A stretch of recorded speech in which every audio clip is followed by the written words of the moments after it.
একজন ব্যক্তি একটি ধারণার জন্য মারা যেতে পারে, কিন্তু সেই ধারণাটি তার মৃত্যুর পরে হাজার জীবনে অবতীর্ণ হবে। নেতাজির মৃত্যু আজও রহস্য, কিন্তু তার আদর্শ আমাদের প্রত্যেকের জীবনে অবতীর্ণ হয়েছে। আমাদের নিজের রক্ত দিয়ে আমাদের স্বাধীনতার মূল্য পরিশোধ করা আমাদের কর্তব্য। নেতাজির এই উক্তিকে আমাদের অনুপ্রেরণা হিসাবে নিয়ে নিন।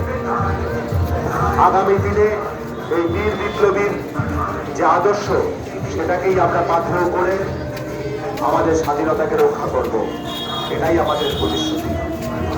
তাই তার জন্মদিবসে আমাদের এই প্রভাত ফেরি দাইহাট রবীন্দ্র শিশু বিদ্যাপীঠের প্রভাব ফেরি সমগ্র দাইহাটবাসীকে সহযোগিতার আশা আহ্বান দিতে চাই।